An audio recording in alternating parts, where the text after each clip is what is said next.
মুরগির ডিমের খোসা 10.7%, সাদা অংশ 57.7% এবং কুসুম অংশ 31.6% হলে প্রত্যেকটি 55 গ্রাম ওজনের 1 ডজন মুরগির ডিমের সাদা ও কুসুম অংশের ওজন কতটা হবে সেটা বের করতে বলেছে।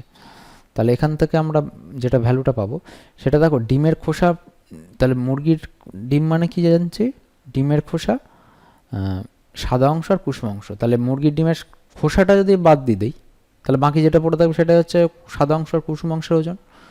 তাহলে ডিমের খোসার একটি ডিমের ক্ষেত্রে, একটি ডিমের খোসার ওজন, ডিমের খোসার ওজন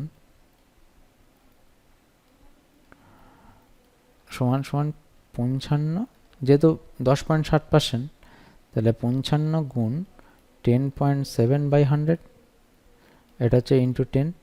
তাহলে কেটে গেলে হচ্ছে আমাদের, আচ্ছা এখানে গুণ করে দেবো প্ল্যান, 107 ইন্টু 55, 5 7 35, 5 একে 5, 5 7 35, 5, তাহলে 5 5 আর 3 8, 8, 5885/100, সরি 1000, তাহলে হচ্ছে 5.885 এত গ্রাম হচ্ছে একটা ডিমের খোসার ওজন। তাহলে খোসা বাদে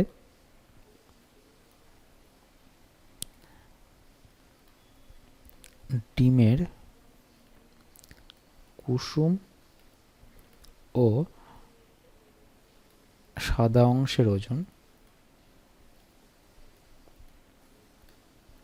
কত হবে? 55 টোটাল ওজন বিয়োগ ডিমের খোসার ওজন একটা ডিমের ক্ষেত্রে, একটি ডিমের, এটা 885। তাহলে এখানে কত হচ্ছে 115, এখানে আছে 1, তাহলে হচ্ছে 5 and 6, তাহলে 49 এত গ্রাম। তাহলে হচ্ছে একটা ডিমের ওজন এটা বেরিয়ে গেল। একটা ডিমের সাদা অংশ আর কুসুম অংশ ওজন, তাহলে 1 ডজন ডিম মানে 12টা, 1 ডজন সমান সমান 12টি ডিমের কুসুম ও সাদা অংশের ওজন কত হবে? 12 ইন্টু 49.115, তাহলে 5 বরং 60 শূন্য হাতে 6, 12কে 12 হচ্ছে 18, 8 হাতে 1, 12কে 12, সরি 5 বরং 60 শূন্য হাতে 6, 12কে 12 হচ্ছে 18, 8 হাতে 1, 12কে 12 আর 1 13, 3 হাতে 1, আচ্ছা 9 বরং 108 আর 1 109 হাতে 10, 4 বরং 48 আর 10 58, তাহলে 589.380 গ্রাম।